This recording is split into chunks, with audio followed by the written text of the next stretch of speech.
All right, so hi there. Welcome to Simarchy and Amplify's webinar focused on ESG on the manufacturing conveyor belt. How master data management can make a difference. This is the fourth installment of Amplify's ESG Data Revolution webinar series, and we're so glad to be partnering on it with Simarchy. We have felt that it's been very important to bring the conversations around ESG to the surface here in North America, especially within the manufacturing industry. So just a little bit of housekeeping.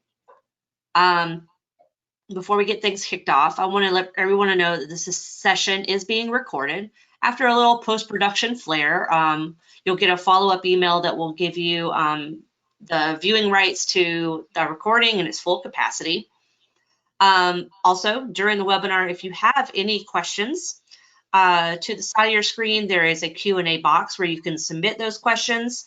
If we run out of time or anything like that, if there are any questions that we're unable to answer in that time frame, we'll include them in the answers in our follow-ups. So don't worry, all of your questions will be answered. Just a quick question out to our moderator here from Simarchy. Are we able to make it to where our cameras are being shown?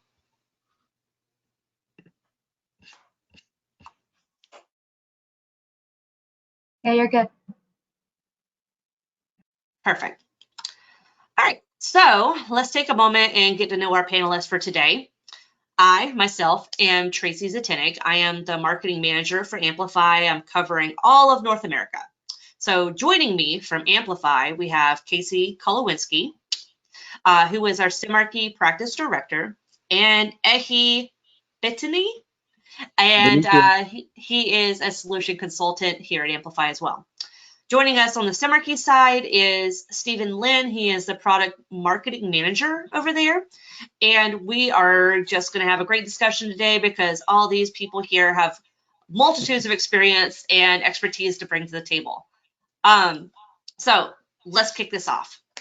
Let's get into what ESG means to manufacturers by going into each letter deeply.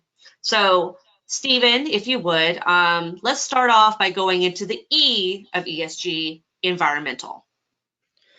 Yeah, so hi, my name is Stephen, and I think for environmental, there's really, it's this broader description of like, okay, we know what environmental means. It's trees, right? It's the nature, it's the air. But what does it really mean for manufacturers, and how does that mean for like their sustainability goals? And oftentimes what we see is there's typically two challenges when they're trying to meet these environmental goals of reducing carbon emissions and helping preserve what they want for the environment. And typically that comes down to these two challenges of operations and reporting.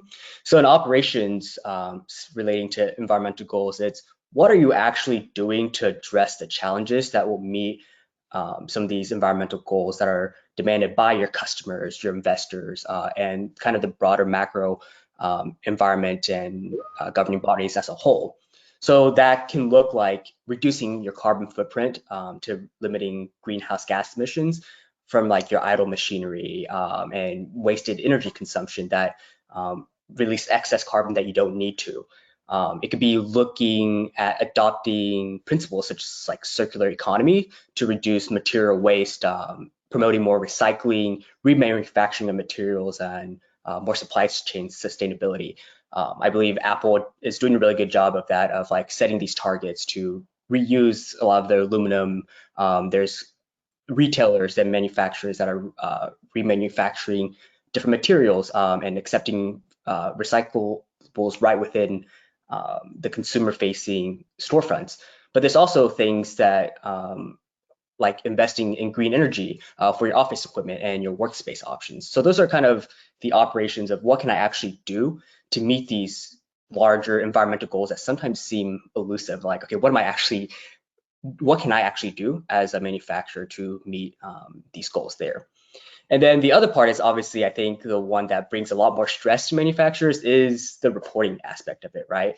So yes, you can do all this good, but people want to know for either their own purposes or for legal reasons of what you're actually doing and are you actually tracking and measuring your progress and um, going the right path forward to meeting the goals that either the governing bodies have set or that you have set as a target for the company. So that could look like reporting for specific frameworks such as like IFRS or SASB.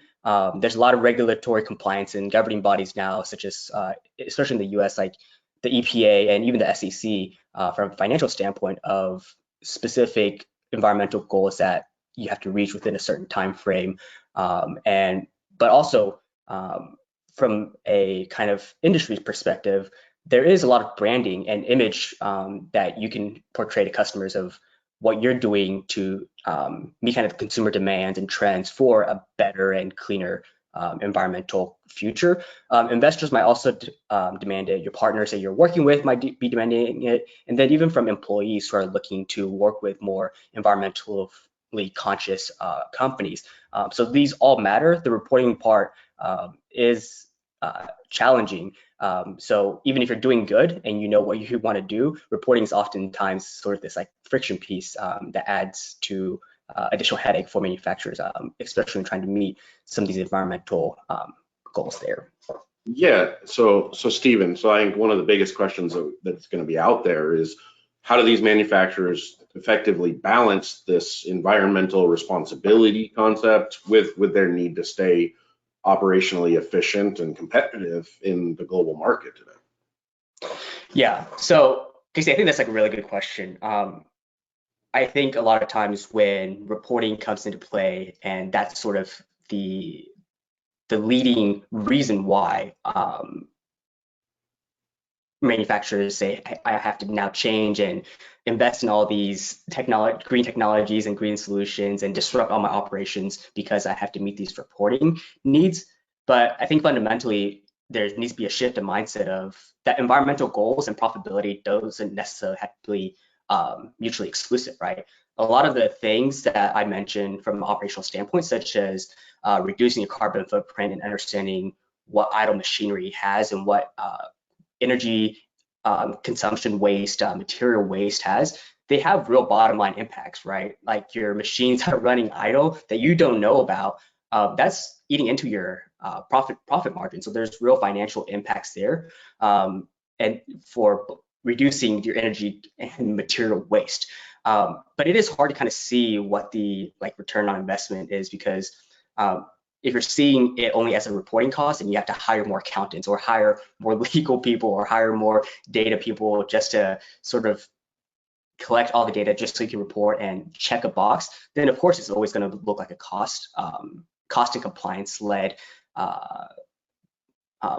activity. But if you look at it from like, okay, if I can better understand the data that I have and what do I want to make as the broader impact, and that these things are actually going to provide me a better competitive advantage from a cost savings perspective, but also like other opportunities to increase market share because all my competing manufacturers are not moving in the direction of consumer trends or future employees that might want to work there. So those all increase your cost and maybe decrease your kind of mind share for who you are as a brand and a manufacturer. So I think understanding that dynamic is really important. It's not an either or. It's not a zero-sum game to meet these goals and to do good and to report on it.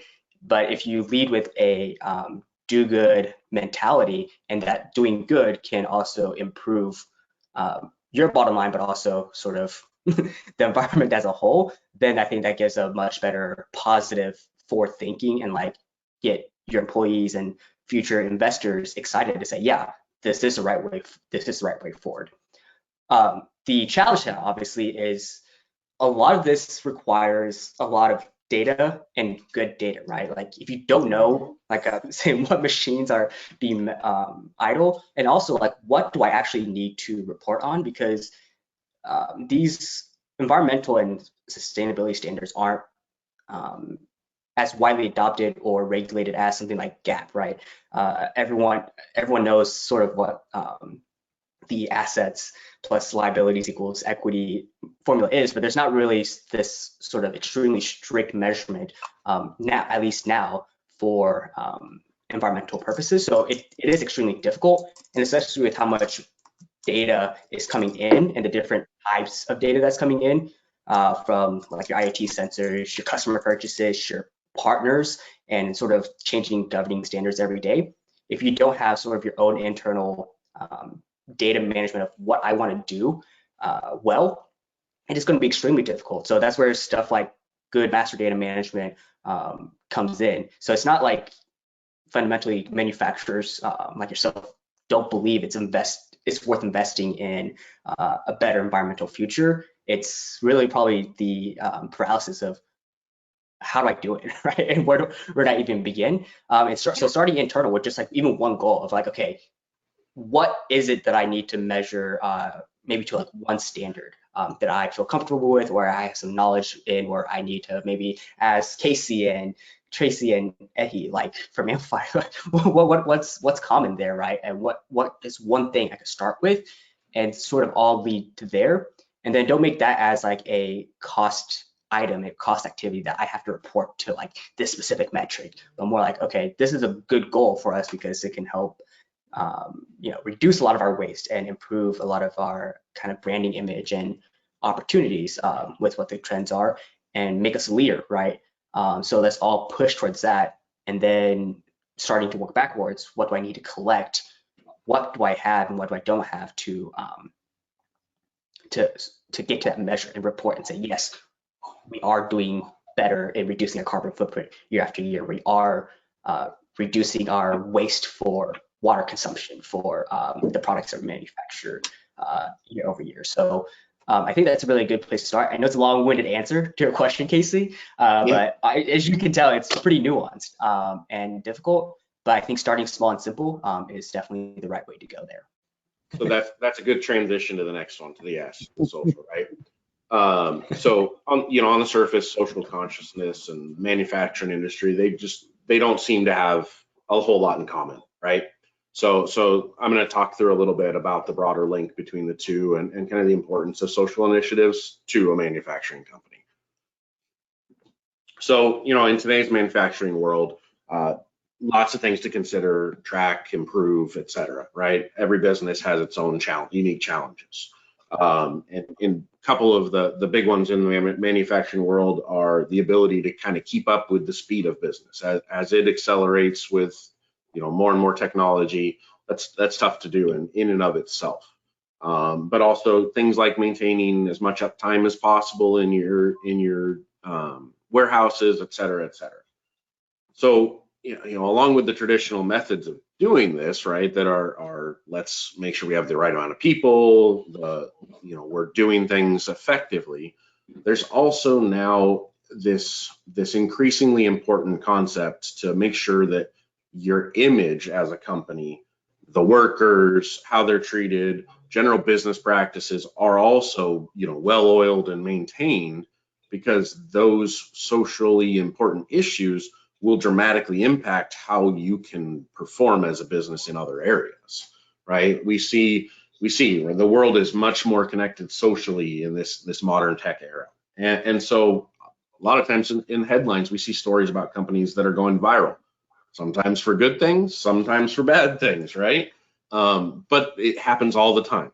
And a large portion of those events are driven off of something that's in the social realm. We're talking about there's visibility into Fair Labor Acts, diversity, health and safety, or even just the way the product's being marketed, right? Lots of promotional campaigns that go wrong or they go really well, right? So it's ever more important for these companies to be aware and accept the responsibility for their overall social presence throughout the globe. And it's really becoming this driving decision-making factor for these companies. You see it all the time. They fire people, they make business line decisions based on those viral events that happen. It affects everything to their bottom line.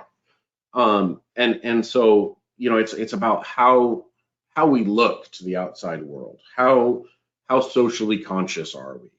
How much does it impact our numbers if we give back to our community instead of just being a presence? Let's help them out and just be a partner to our community instead.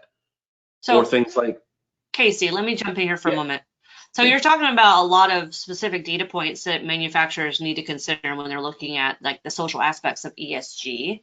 Mhm. But how do you make those kind of decisions in the organization? At the core, through data analysis and evidence, right? It's got to Yeah. be driven by the data. You don't just make decisions because it's your birthday, right? We have to have some sort of fact-based concepts here. So in order to get there in the social world, the company has to be open, and Stephen kind of talked about this too, is you have to be open and willing to embrace that this is a part of the way things work in society now. So embracing that new social ecosystem to help drive those results is great. That's kind of the key factor. But once you've kind of taken that first step, which is challenging in and of itself, but after that, the onus is really on how are we going to track and understand the results of what we want to accomplish here, right? So data, that's data. If we put a marketing campaign in, we only know it's good or bad because of data, right? It's pretty straightforward there. And MDM tools that's what they're there for, right? They're intended to help you take the vital information and get more out of it than just a big old spreadsheet that nobody knows from 1972, right? So, being able to take that data, right? Like how many units of a special edition product are sold, how much engagement changes with each social initiative that you try, helps give the company, a better idea of what's going to help drive them forward financially still. Okay. You're not going to take that initiative that didn't work well. It didn't produce anything. But if you've got that backing of we still want to embrace this concept of being better socially, then you're going to pivot to the thing that does work. You're going to find the way to get to the market in an impactful way. And with the MDM, again, continues to help you track that. It tracks every sort of domain you can think of. That could be people, that could be products, it could be advertisements, it could be what car your employee drives. It's entirely dependent on what you want to track, but that's what MDM is, right? And so that's really the whole nuts and bolts of how we can help make these social decisions is through that data. All right, wonderful. All right, so Ehi, do you mind giving us the G in ESG, our governance side for our manufacturing professionals? Sure. Thanks, Tracy. So the key thing to remember with governance is to stay on your toes.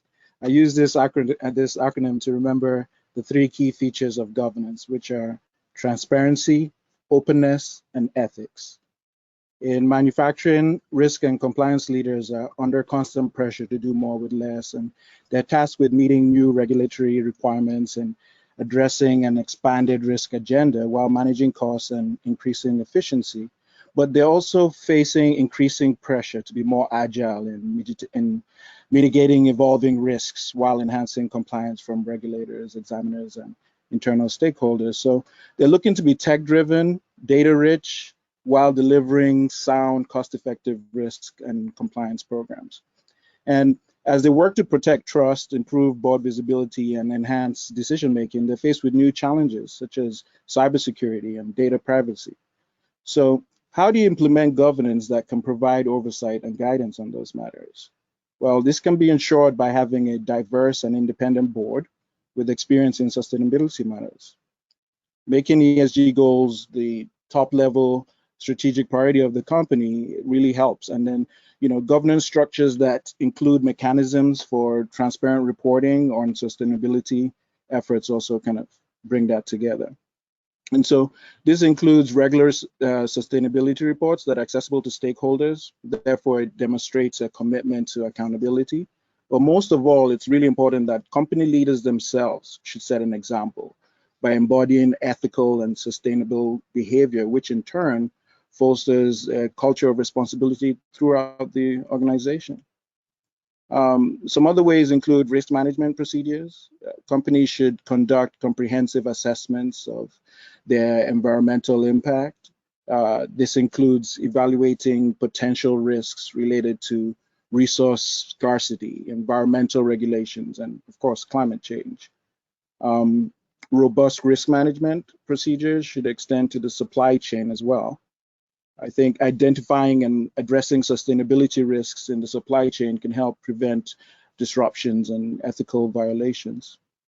And the use of scenario planning to anticipate and prepare for potential sustainability-related risks, such as extreme weather, we've all been seeing that in the news, resource shortages, or reputational damage due to sustainability issues. And effective risk management includes monitoring compliance with sustainability standards and regulations, which can mitigate legal and reputational risks. But I think one of the main things too is tying executive and employee compensation to sustainability performance indicators, such as reducing energy consumption, lowering waste production, or achieving emission reduction targets encourages, it really brings a focus on sustainability throughout the organization. And it's important to implement compensation policies that reward long-term sustainability practices rather than short-term gains. This discourages behaviors that may boost short-term profits at the expense of long-term sustainability. So, make compensation policies transparent and easy to understand. Shareholders and stakeholders should be aware of how compensation aligns with sustainability goals, and rewarding ethical leadership and behavior at all levels of the organization to reinforce a culture of responsibility and sustainability throughout. That's what's key.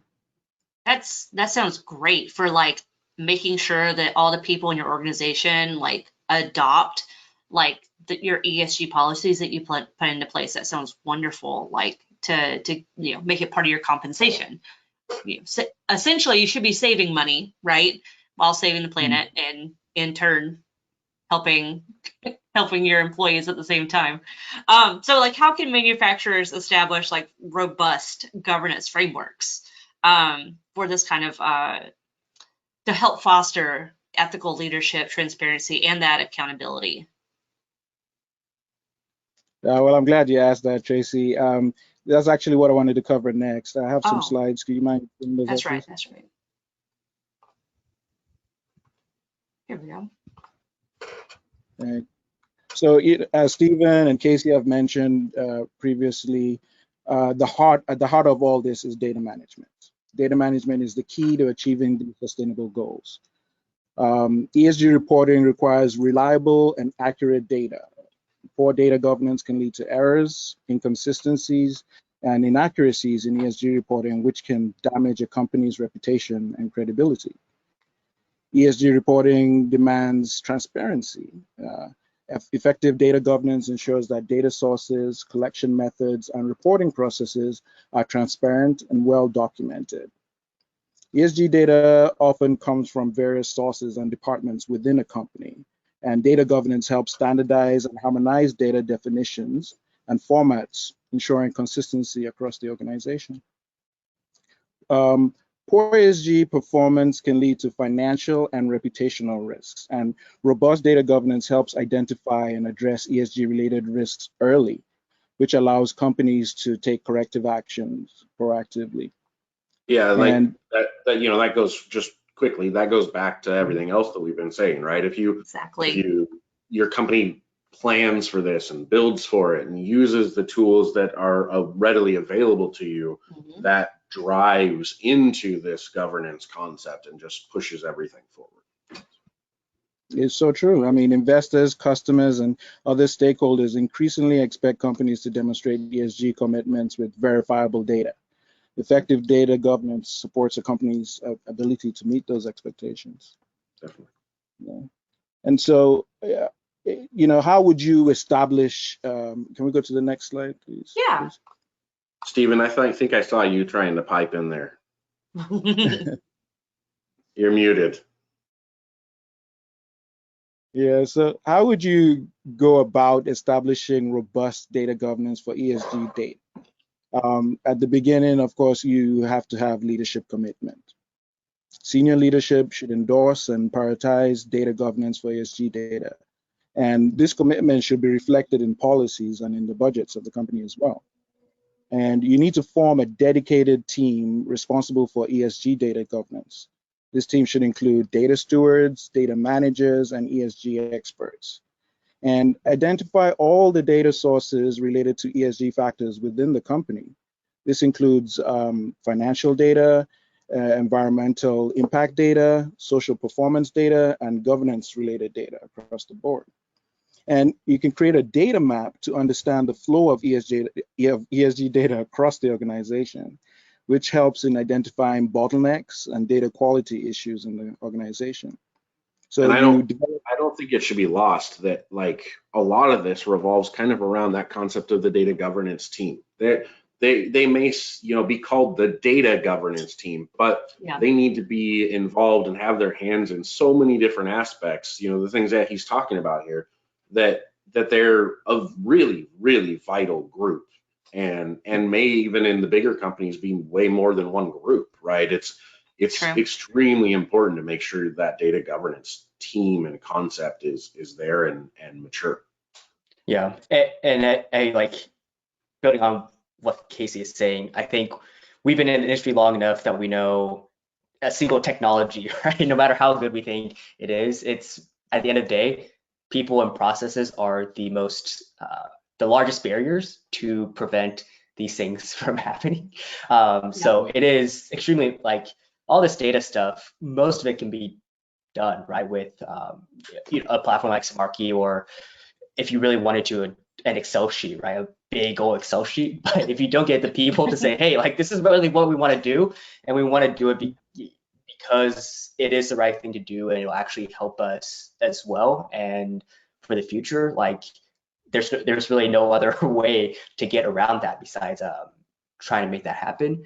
And I think one thing to note too is, I know we talk a lot about internal right now, and that's extremely important, right? You have to align internally what you want to do, but as manufacturers, your value chain involves probably the most touch points of any industry, right? Like you have so many partners that you work with upstream and downstream, right? And especially with a lot of these standards getting more stringent on, you also have to manage the carbon footprints of your suppliers, right? And creating frameworks for RFPs to say, hey, we can't work with partners who don't meet these standards. But more likely than not, both of you are measuring these standards either differently or not even collecting these at all. So that notion of the data governance team is extremely important, having additional data backing of like what I know and also who I work with is just absolutely paramount for this to pull off. Sorry to derail your thoughts there, Eddie. Just conversation. It's great. Great points. I mean, you have to develop standardized definitions, metrics, and reporting templates for ESG data. I mean, this ensures that all business units adhere to the standards. So, you implement data collection, validation processes to ensure the accuracy and reliability of the data, but you have to use technology tools and automated validation checks where possible, and ensure that I think one of the most important things though is to ensure that ESG data is handled with utmost care to protect sensitive information. That's a key thing there, and then comply with data privacy regulations and industry standards across the board to prevent issues with government there. And then establishing a clear process for reporting ESG data to stakeholders is key. Make sure you use user-friendly dashboards. It doesn't have to be complicated, and just use user-friendly dashboards and reports to communicate performance to the stakeholders, and regularly audit ESG data to verify its accuracy and compliance with reporting standards. So I think it's helpful to use external audits by third-party firms. So it just increases your credibility when an outside firm can come in and check on that. And but in general, it's just continuous improvement. Data governance for ESG is an ongoing process, and you have to continuously review and improve data governance practices as the ESG requirements evolve. And just keep the company, training and awareness across the board for all employees. Educate employees across the organization about the importance of ESG data governance more especially, and their roles in the process, because everybody has a part to play. So in summary, robust data governance is essential for tracking and analyzing ESG-related data across various business units, and it ensures data quality, transparency, and consistency, which are critical for meeting stakeholders' expectations, mitigating risks, and aligning with ESG principles effectively. The companies that prioritize data governance for ESG data are better positioned to make informed decisions and demonstrate their commitment to sustainability and responsible corporate governance. Isn't that the truth? All right, does anyone else have anything to add before we try to go into questions? I think I'm good. Alrighty. Okay, so let's find our first question. And if anyone in the audience has any questions, please feel free to submit them into the question and answer section of your toolbar, I guess what you call it, and we'll get to them. So our first question is, how can a company using data engage with and contribute to the local communities where the manufacturing facilities are located? Yeah, I'll take that one. Okay. So I think one of the biggest things there is whenever they're giving back to the community, it's a couple. There's a couple things, right? You're trying to better the environment around your business, right? We're trying to make these communities stronger, better, more fruitful in general, right? So there's a lot of things that you can track with that, but like I'll give you an example. Sometimes companies will go and make basketball courts or a soccer field in their community, and that's not necessarily going to be felt entirely from a economic perspective, but Right. that small cost to a large company has big social impacts on how the community views that company and how they see what's around them being brought together, right? It's always going to be sponsored, right? You're always going to see big company logos or whatever on it. But that's also part of the return on your investment, right? Yeah. You're getting that engagement through helping your community. They're gonna come, they're gonna get to play basketball or soccer or whatever the case may be, but they also get product placement in there, right? And we all know that marketing and product placement is a key to help drive revenue in a lot of things. It's not different to manufacturing companies. It may be a little less glamorous with warehouses and conveyor belts, etc. But the concepts still always kind of remain about the same. It's about showing that engagement and reaping the rewards of seeing the community thrive. Right. Yeah. If I can add to that point too, Casey, I think there was a scenario with Indra Nooyi. She was the CEO of Pepsi, and she was really leading ESG at Pepsi at the time. And they found out that a lot of their factories, the water in those areas where they were having all this water to make Pepsi, and the people that lived in those villages didn't have water of their own. And so they found ways that they could increase irrigation and help out and bring water to those villages. And even with some of their potato chips, they actually raised specific types of potatoes that could encourage farmers in that area to also benefit from what the impact that they were bringing to the company. So Pepsi. And sorry, and I do want to add on to this too, because there are some personal experiences. from growing up in a small town. I don't know what the phenomenon is called. I think they're called like single single company towns, like, where basically one manufacturing industry or one major company sort of is the lifeblood, right? Like, Yeah. the reason why this town forms, or a lot of these smaller rural towns form, is because of oftentimes one manufacturing company, like for us, like steel manufacturing or energy production, right? So two sides to this. One, obviously looking at the data is important because if there's certain goals that you have to detransition off of coal and go to all greenhouse gas, well, Yeah. that's 1,000 people that won't have jobs in 4 years, right? Or whatever that is. And so what's your plan to detransition it? Or are you just moving out, right, of manufacturing steel there because and then just like leave these are real people, right, that don't have jobs for the next year. So what's like that transition plan? So using data there, but then also, right, I think a lot of times when we talk about just looking and using data, we kind of forget that data is not human. Humans are human. So going out and ask, hey, it's what you need a basketball court, right? It's what you need. If I put a basketball court with my manufacturing plaque on it, is that going to solve like your anxiety for, oh, in 4 years I might not have a town to live in and I have to go somewhere else, right? Yeah. I know this is like a small, but this is a real example in our town, which the transition was not done well.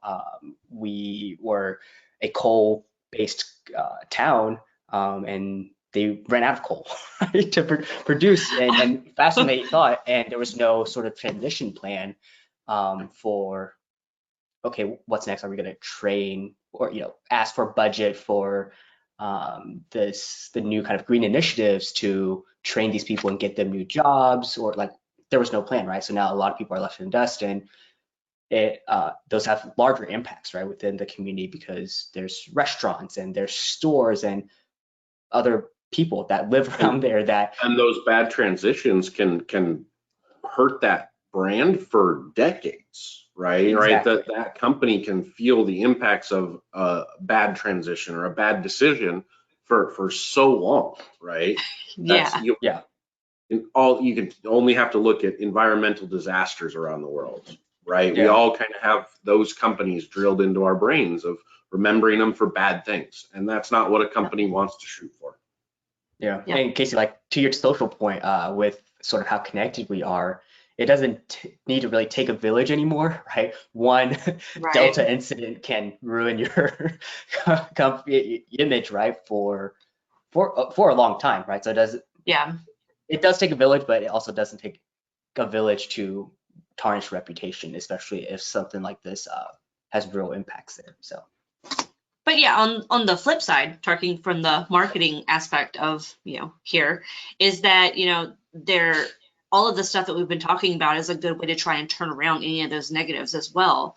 And talking about like, oh, now we have started doing X, Y, Z to help save the environment, or we have the plan to be carbon neutral by this time period. So that gives people the ideas like, oh, so-and-so said they're going to start doing this. I mean, hey, so they're thinking about the future. They're thinking about the well-being of like my future grandchildren, things like that. Yeah. I mean, all of us wish we made as much money as some of the gigantic retail companies that are, specifically online. We all wish that. But the fact that I do all my part doing my recycling and everything else, but I'm just a small, tiny little, not even a full drop in the bucket of North America. You know what I mean? But the fact that these gigantic companies are starting to make their way into trying to do their part makes a big difference for me. You know what I mean? Like my little drop in the bucket's nothing, but it takes a lot of time and energy for me to do. But thank goodness that we're seeing that change. And the fact is, you have to display it and you have to have the data to back it up that you have done it and that you can actually meet this this thing that you have put out there in the world that you're going to try to accomplish. Yeah, and I think, Tracy, to your point, I think the companies are doing that really well and putting pressure on their peers. It doesn't have to be manufacturing, but they're the ones who are most transparent and vocal about these practices, right? They say, this is our target, whether we meet it or not. Like this is our goal to do it. Then there is something to be said about putting yourself out there. 2030 is not too far away, but a lot can happen in 7 years, like in a good accelerated way, right? Like we can meet these goals a lot faster. So I think the most recent and best example is Apple, just because they had their little event.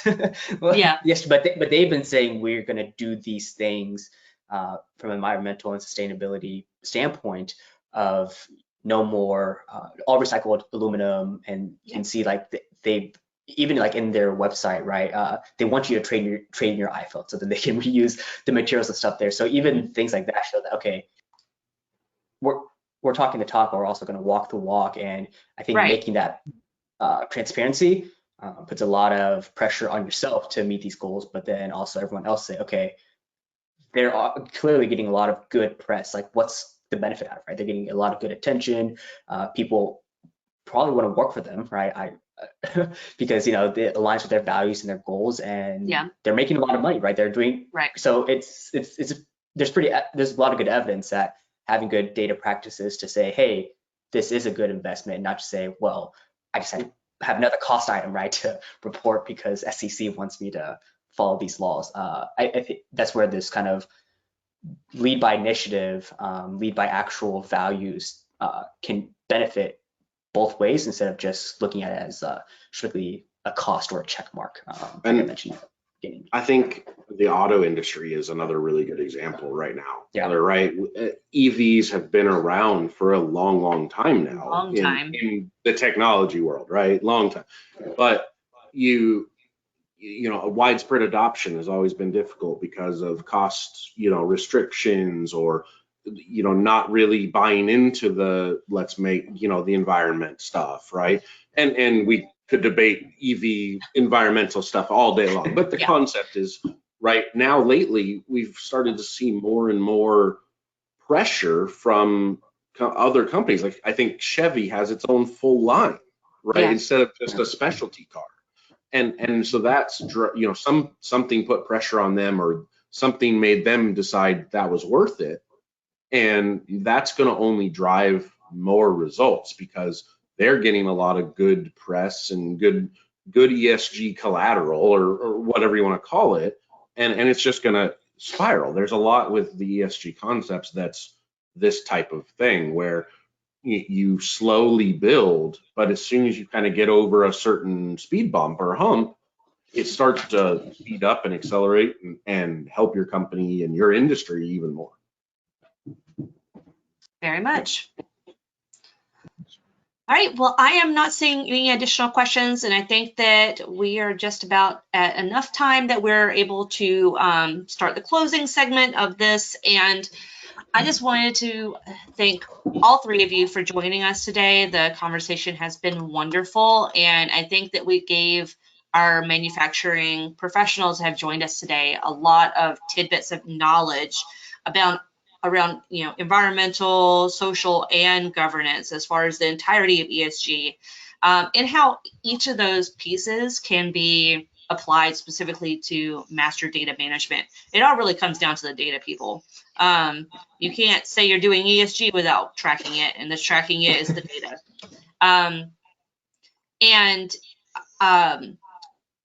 That's why we wanted to bring this conversation to North America and to share this conversation between Amplify and Cimarkey.